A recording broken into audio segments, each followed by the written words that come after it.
फ़लस्तीन को रियासत का दर्जा देने वाले यूरोप के सबसे पहले मुल्क स्वीडन ने फ़लस्तीन को माली इमदाद गैर मुअय्यना मुद्दत के लिए मुअत्तल कर दी। स्वीडन डेमोक्रेट्स के सरबराह जिमी का कहना है कि हमें इस बात पर गौर करने की अशद ज़रूरत है कि हम फ़लस्तीन को रियासती दर्जा देने के फैसले को वापस लें। उन्होंने कहा कि जश्न मनाने वाले तमाम अफराद को फिलफौर डिपोर्ट कर देना चाहिए, क्योंकि वो कई साल स्वीडन में गुजारने के बावजूद हमारे माशरे में जम ना हो सके और एक खूनी दहशतगर्द हमले पर खुशियां मना रहे हैं। वो कह रहे हैं कि हमास सरेंडर कर दे, सामने आ जाएं, उनके जो लोग पकड़े हुए हैं उनको रिहा कर दें तो ये जंग रुक सकती है, ये जो सारे मसाइल हैं ये ख़त्म हो सकते हैं। इस रैली में जहां मौलाना फजल रहमान ने खिताब किया, वहीं पर अचानक नजर आए कौन? खालिद मशाल। अब खालिद मशाल हमास का वो लीडर है जो कि बहुत सी जगहों पर बैन है। क्या हमें अपना नेशनल इंटरेस्ट नहीं वॉच करना चाहिए? इस वक्त हमारी इकोनॉमिक सिचुएशन क्या है उसको मद्देनजर रखते हुए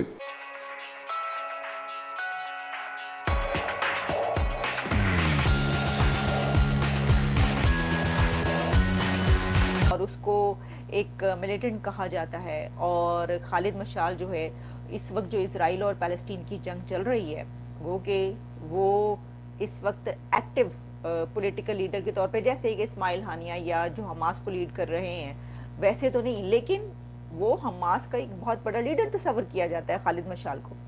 तो खालिद मशाल ने अचानक वो अपीयर हुए उस पे स्क्रीन पे और वीडियो लिंक के जरिए, ऑडियो भी नहीं, वीडियो लिंक के जरिए हमास के लीडर ने पाकिस्तान में होने वाली उस इस्लामिस्ट रैली में लाखों की तादाद में पाकिस्तानियों से खिताब किया, स्पीच की उनके लिए और कहा कि जनाब पैलेस्टीन का साथ दें और उनको अर्ज किया कि जिहाद के लिए उठ खड़े हो।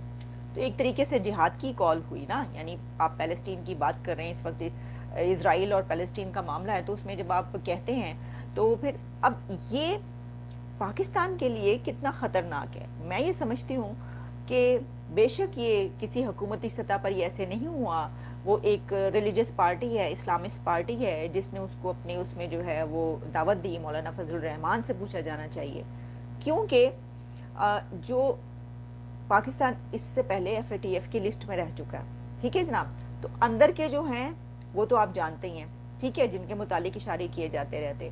अब अगर हम इसको इस तरह लेके देखिए, इस वक्त तो तमाम जो मुस्लिम कंट्रीज़ हैं वो पैलेस्टीन के हक़ में रैलीज निकाल रही हैं, प्रोटेस्ट कर रही हैं, सऊदी अरेबिया से लेकर, और वो तो जो वेस्ट के यहाँ के जितने भी कंट्रीज़ हैं वहाँ पर भी ये प्रोटेस्ट हो रही हैं और वेस्ट तो उनको रोकता नहीं है, वो करने दे रहे हैं उनको। ये भी बड़ी बात है। आप ये देखिए कि अगर पाकिस्तान का जो मौक़िफ़ है वो ज़ाहिर है कि पैलेस्टीन के साथ है और इजराइल के ख़िलाफ़ है, इजराइल को तो तस्लीम भी नहीं करता पाकिस्तान, लेकिन अगर इससे अपोजिट होता और इस तरीके से जो है वो किसी रैली में, किसी पॉलिटिकल पार्टी की रैली में, किसी भी पार्टी की रैली में ऐसा कोई लीडर आता जो कि उनके जो गवर्नमेंट स्टैंड है या स्टेट स्टैंड है उससे मुखालिफ होता, तो क्या होता वहाँ पर? आप सोचें क्या होता, कि ऐसा करने दिया जाता? नहीं। अगर हम लोग कोई ऐसा अपने इंटरेस्ट में डिसीजन लेते हैं तो व्हाट्स रॉन्ग विद इट? बिल्कुल आपकी बात 100% है। अगर ये हमारे नेशनल इंटरेस्ट में है तो take the people on board. इसमें कौन सी बात है कि नहीं करना? आप अपना इंटरेस्ट देखें, मैं नहीं कह रहा कि आप अपना इंटरेस्ट ना देखें। क्या recognition of Israel is in favor of Pakistan? Is recognition of Israel in favor of other countries? Yeah, everybody wants peace over there. कौन नहीं चाहता कि अमन हो?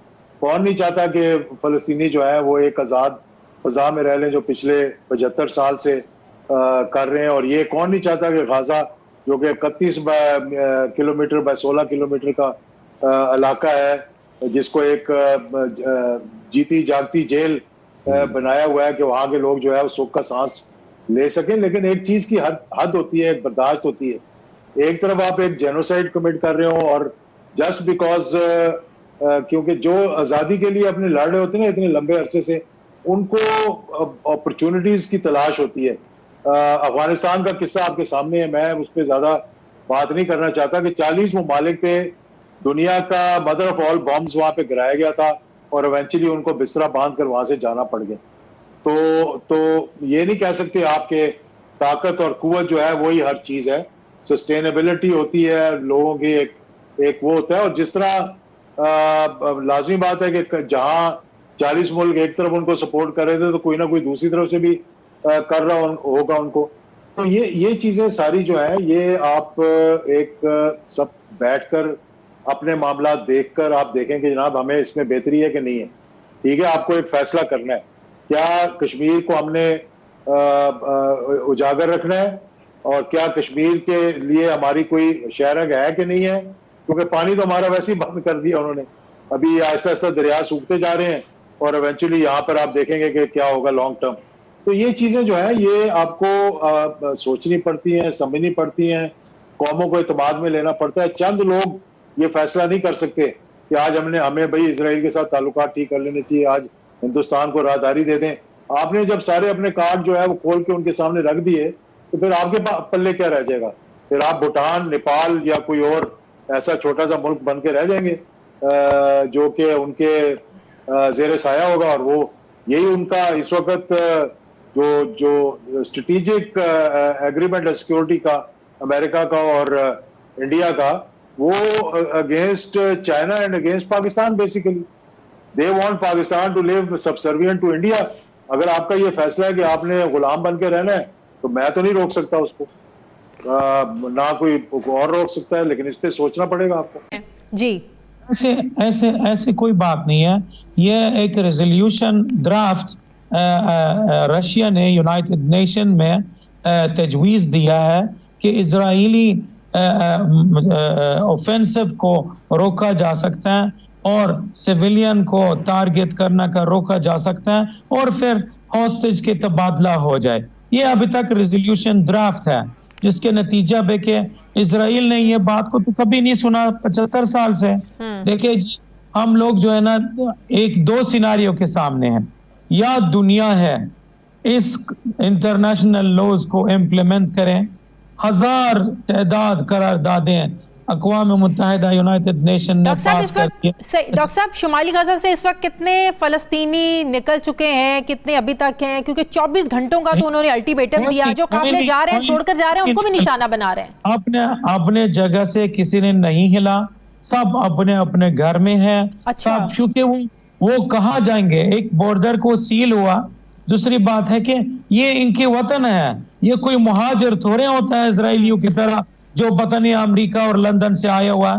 वो अपने महफूज जगह पे, खानदानों की जगह पे, शायद एक महल्ला से दूसरा महल्ला में मुंतकिल हुआ या अपना छोटा घर, बड़े घर खानदान का इसमें मुंतकिल हुआ। जैसे मेरे कजिन्स एक जगह पे जमा होता है या मेरे खालाजाद को एक जगह पे जमा होता है। इसी तरीके से हम फलस्तीनी अवाम इस आज़ादी की जिद्दोजहद में कभी नहीं हटेंगे। डॉक्टर साहब, ये कहा जा रहा है कि जिस तरीके से इजराइल फ़लस्तीनियों को शुमाल से जुनूब की तरफ धकेल रहा है, तो ये एक बफर जोन में ये पट्टी तब्दील हो सकती है, कोई नई सेटलमेंट यहाँ पर हो सकती है, और अगर दुनिया ने इस सेटलमेंट को तस्लीम कर लिया तो बड़ी मुश्किल हो जाएगी, जिससे ये खदशात जाहिर किए जा रहे हैं कि हो सकता है कि हमास को किसी ने इस्तेमाल कर लिया हो। हमास को इस हमले से मिला क्या?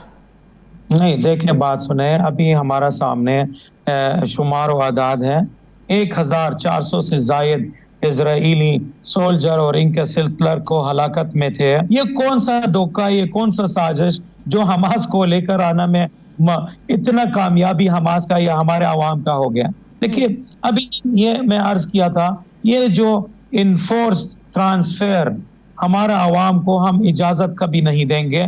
हमारा के दोस्त मिस्र में इस कॉन्स्पिरेसी से वाकिफ है और इस चीज को रिफ्यूज किया है। हमारे अवाम वेस्ट बैंक में, गजा में अपने जगह से नहीं हिलेंगे।